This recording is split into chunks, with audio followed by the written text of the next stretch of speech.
The January wind howled like a banshee, clawing at the rickety shutters of Grandpa Silas's cabin. Inside, nestled by the sputtering fire, I listened, mesmerized by the icy fingers tracing patterns on the window panes. Grandpa chuckled, a dry rasp against the crackling logs. Winter nights like these, he rasped, eyes glinting like ice chips, are ripe for stories. Tales of frostbite whispers and frozen shadows, where the cold bites deeper than bone. Intrigued, I scooted closer. Grandpa leaned in, his voice dropping to a conspiratorial whisper. They say on nights like this, when the moon hides behind storm clouds, the frostbite lullaby plays. A melody carried on the wind that lures the unwary into the frozen wilderness. I shivered, not just from the cold. What happens to them? I breathed, picturing lost souls, wandering in blizzards, guided by a ghostly tune. Grandpa's smile stretched, teeth like pale shards. He murmured. The lullaby leads them to Frost Hollow, a hidden valley where winter never thaws.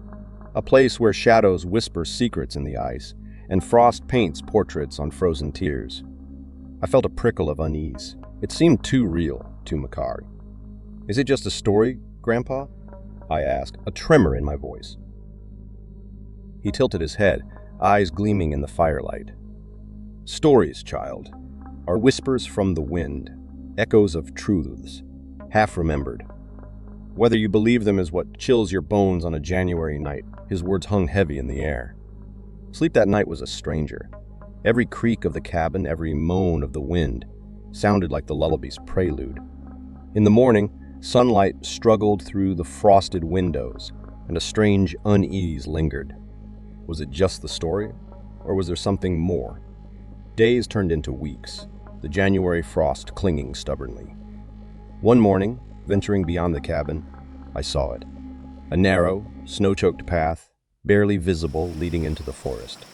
It called to me with a silent, icy allure. Could it be Frost Hollow? Driven by a morbid curiosity, I followed the path deeper into the woods. The air grew colder, the silence thicker. Then, on the wind, I heard it, a faint, ethereal melody, woven from whispers and chimes of the frostbite lullaby. Panic seized me. I turned to flee, but the path had vanished. Trapped, I stumbled forward, the lullaby growing louder, seductive. Just then, I saw it, a clearing bathed in an unearthly blue light. In the center, a frozen waterfall shimmered, its icy cascade capturing the melody in its frozen heart.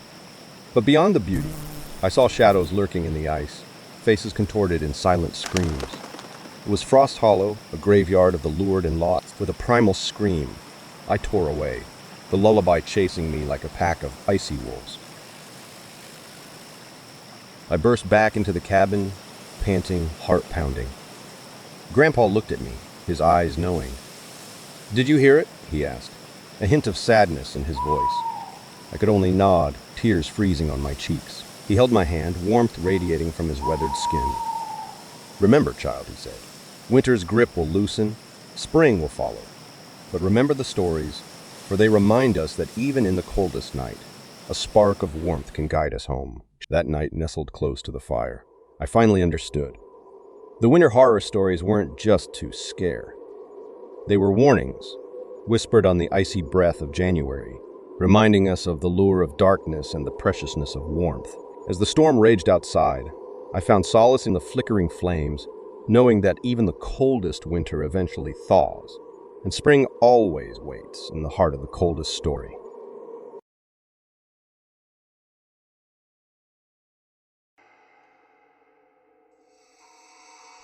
The ice wind moaned around the old lighthouse, clawing at the frosted glass with icy fingers. Inside, huddled by the dying embers of a driftwood fire, Mary and I passed a bottle of whiskey back and forth, its warmth as fleeting as the dying flame. Outside, the January blizzard raged, isolating us on our lonely vigil above the storm-lashed cliffs. "Bloody January," Mary muttered, taking a swig and wincing. "Always brings out the worst in things," she added, her voice laced with a shiver that went beyond the cold. I raised an eyebrow. "What do you mean, Mary?" Her eyes, the color of the storm-tossed sea, narrowed. "Legends," lad," she rasped. "Whispers on the wind that speak of Frostclaw, a monstrous beast born from the frozen fury of the winter. A creature with teeth like icicles and claws of frost that hunts in the heart of the blizzard." I scoffed, trying to lighten the mood. "Frostclaw? Sounds like something a sailor's wife made up to keep their husbands ashore." Mary shook her head, the firelight casting shifting shadows on her weathered face. "Don't be too quick to dismiss the old ways, lad. The sea remembers, and winter whispers its secrets loud and clear." As the first sliver of dawn crept over the horizon, painting the snow with delicate hues of pink and gold, Mary smiled, a bloody gash splitting her cheek. "Told you winter ain't got nothing on an old sea dog with a harpoon," she rasped, her voice hoarse but triumphant, and as the January sun finally broke through the clouds, bathing the frozen world in a hesitant warmth, we knew we'd survived not just the blizzard but the icy grip of Frostclaw. And in that shared victory, under the pale January sky, we found a warmth that defied even the coldest winter night. Panic seized me. Mary, however, met the horror with grim determination. Grabbing a harpoon, its tip wickedly barbed, she snarled, time to send old Frostclaw back to his icy hell. She charged out into the blizzard, disappearing into the white maw. I followed, fear warring with loyalty.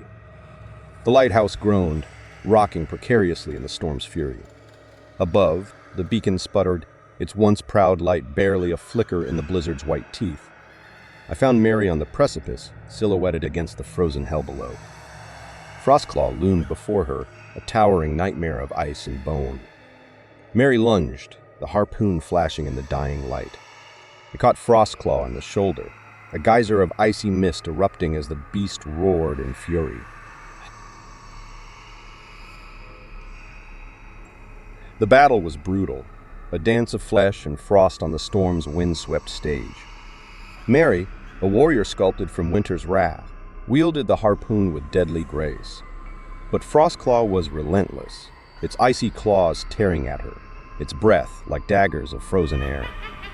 Finally, with a scream that echoed across the frozen sea, Mary plunged the harpoon deep into Frostclaw's icy heart. The beast convulsed, its blue flames flaring, then dissolving into a swirling mist of frost that carried on the wind, its cries lost in the storm's triumphant howl. Mary, battered and bleeding, staggered back to the lighthouse. We huddled by the embers, the faint glow a beacon of defiance against the icy darkness. Outside, the storm raged on, but something had shifted. The air felt lighter, the whispers of the winter less menacing. As if on cue, a bone-rattling scream tore through the wind, a human voice swallowed by the storm's icy maw.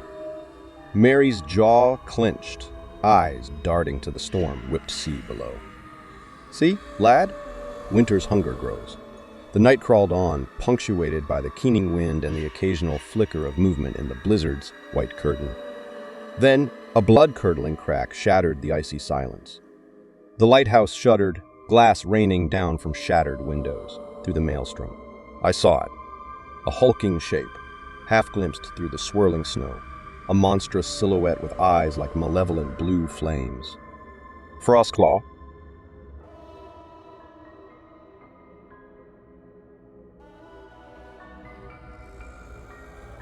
The January wind howled like a banshee, clawing at the rickety cabin door with frosted fingers. Inside, Ethan huddled over the sputtering fire, his beard crusted with ice, face etched with fear. He'd ventured out that morning, braving the blizzard to hunt for firewood, only to stumble upon a scene straight out of his worst nightmares, the frozen tableau in the white wilderness.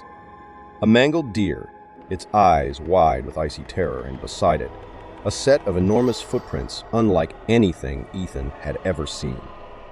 Deep, clawed impressions radiating a bone-chilling aura, the very ground around them seeming to cower in their icy weight. Now, back in the cabin, the wind's mournful tune seemed to taunt him. Legends whispered of the Wendigo, a monstrous spirit of winter's hunger, born from the desperation of souls lost in the blizzard's grip. Ethan scoffed at the notion, clinging to the flickering firelight as his only shield against the encroaching darkness. Then came the scratching. Soft at first on the cabin door, like frozen nails scraping against wood. It crescendoed into a frantic claw, a relentless pounding that hammered against his sanity. Ethan grabbed his axe, its worn handle slick with sweat. Fear tasted like iron in his throat. A guttural roar, a bone-rattling bellow that shook the cabin walls. The door splintered, shards of ice spraying across the room as a hulking figure stalked into the firelight, taller than a man, draped in frost-caked fur, its skeletal face gleaming with malevolent blue eyes. The Wendigo was all too real. Ethan swung the axe, a desperate clang against the creature's frost-encrusted arm. The blade bounced harmlessly, leaving only a shallow groove in the ice. The Wendigo snarled, a wind-whipped shriek that sent chills deeper than bone. It lunged, icy claws raking across Ethan's shoulder, tearing through flesh and bone like brittle parchment. Pain exploded, but it was drowned out by the primal roar of survival. Ethan scrambled back, eyes scanning the cabin for anything to fight back. His gaze fell on the lantern hanging precariously above the table, filled with kerosene. A risky plan, but desperation fueled his resolve. With a surge of adrenaline, Ethan kicked over the table, sending the lantern crashing to the floor. Kerosene spilled, soaking the wood. He grabbed a burning ember from the fireplace and flung it onto the spilled fuel. The cabin erupted in flames, the fire swallowing the room in a hungry roar.